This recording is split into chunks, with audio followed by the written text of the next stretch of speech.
இலக்கும் தெரியும், பாதையும் தெரியும்.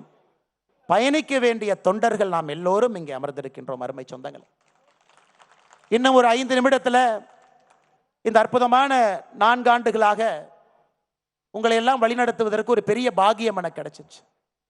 இந்த அற்புதமான கட்சி அக்கா தமிழிசை சவுந்தரராஜன் அவர்கள் நான் பொறுப்பேற்கும் பொழுது ஒரு வார்த்தை சொன்னாங்க. தம்பி, இந்த கட்சிக்கு ஒரு ஆத்மா இருக்குதுப்பா. எந்த நேரத்தில் எந்த தலைவன் இந்த கட்சியை வழிநடத்த வேண்டும் என்பதை அந்த ஆத்மா சரியாக புரிந்து கொண்டு அந்த நேரத்தில் அந்த தலைவனை அந்த கட்சி தானாக தேடிக்கொள்ளும் என்கின்ற வார்த்தையை நான் பொறுப்பேற்கும் என்று அக்கா தமிழிசை சவுந்தரராஜன் அக்கா சொன்னாங்க.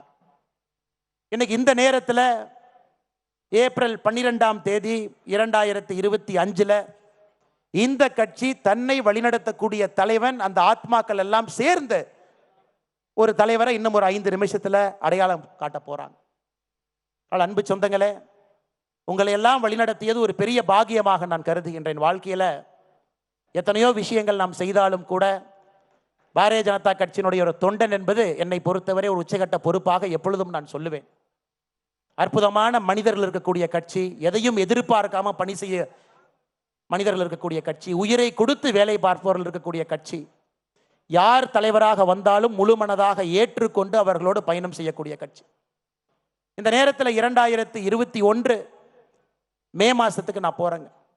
அண்ணன் முருகன் அவர்கள் பாரதிய ஜனதா கட்சியினுடைய தலைவராக இருந்து நம்மை வழிநடத்தி 4 சட்டமன்ற உறுப்பினர்கள் அளித்துவிட்டு ஐயா நரேந்திர மோடி அவர்கள் என்னுடைய மந்திரி சபையில் முருகன் அவர்கள் இருக்க வேண்டும் என்று அழைத்து கொண்ட பொழுது அந்த பொறுப்பை முருகன் ஐயா எனக்கு கொடுத்தாங்க. ஒரு ரிலே லேஸில் முன்னாடி ஓடுறவங்க அந்த பேட்டரை என் கையில் கொடுக்குறாங்க. நான் வந்த பொழுது உங்க யாருக்கு என்னை தெரியாது. உண்மையை சொல்ல வேண்டும் என்றால் என்னை விட தகுதி வாய்ந்தவர்கள், திறமை வாய்ந்தவர்கள் இந்த மேடையில் மட்டுமே 99% மக்கள் என்னை விட திறமையானவர்கள், தகுதியானவர்கள் இந்த மேடையின் மீது அமர்ந்திருக்கின்றார். அப்பொழுது நிறைய தொண்டர்களுக்கு கூட என்னை தெரியாது.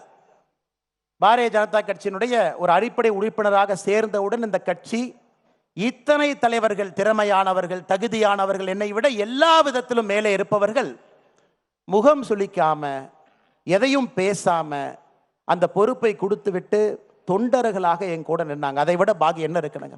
பொன் ராதாகிருஷ்ணன் ஐயாவை போன்றவர், இதற்கு முன்பு இருந்த மிகப்பெரிய தலைவர்கள். ஒரு வார்த்தை சொல், அரசியல் அனுபவம் கிடையாது, அவர்களுடைய வயதில் பாதி வயது எனக்கு சில பேர் தொடர் இருக்கும். அப்படிப்பட்ட அற்புதமான மனிதர்கள் இருக்கக்கூடிய கட்சி இன்னைக்கு நாம் எல்லாம் ஒன்றாக இணைந்து ஒரு மனதாக முழு மனதோடு அவருக்கு பின்னால் அணிவகுத்து ஒரு படையாக நின்று 2026 தேசிய ஜனநாயக கூட்டணி ஆட்சியை கொண்டு வருவது மட்டுமே ஒரே இலக்காக நாம் நின்று கொண்டிருக்கின்றோம். அருமை சொந்தங்கள், இன்னைக்கு நம்முடைய புதிய தலைவராக நேற்று வேட்புமனு தாக்கல் செய்து அதை ஐயா கிஷன் ரெட்டி அவர்களும் ஐயா தருண் சுக் அவர்களும் அந்த வேட்புமனுவை ஆராய்ஞ்சு பார்த்துட்டு சரியாக இருக்கிறதாக தேசிய தேர்தல் அதிகாரி ஐயா லக்ஷ்மண் அவர்களுக்கு சொல்லி நம்முடைய தேசிய தலைவர் எல்லோருடைய அனுமதியை பெற்று இப்ப நம்முடைய புதிய தலைவராக சட்டமன்ற குழு தலைவர் அண்ணன் நயினார் நாகேந்திரன் அவர்கள் பாரதிய ஜனதா கட்சியினுடைய புதிய தலைவராக நம்முடைய கட்சி அவங்க அறிவிக்குது. அண்ணன் தருண் சுக் அவர்களும் கிஷன் ரெட்டி அவர்களும் ஐயா அவர்களுக்கு அந்த சான்றிதழையும் அவர் வெற்றி பெற்றதற்கான அந்த சான்றிதழை கொடுக்க வேண்டும் என்று அன்போடு கேட்டுக்கொள்கின்றேன்.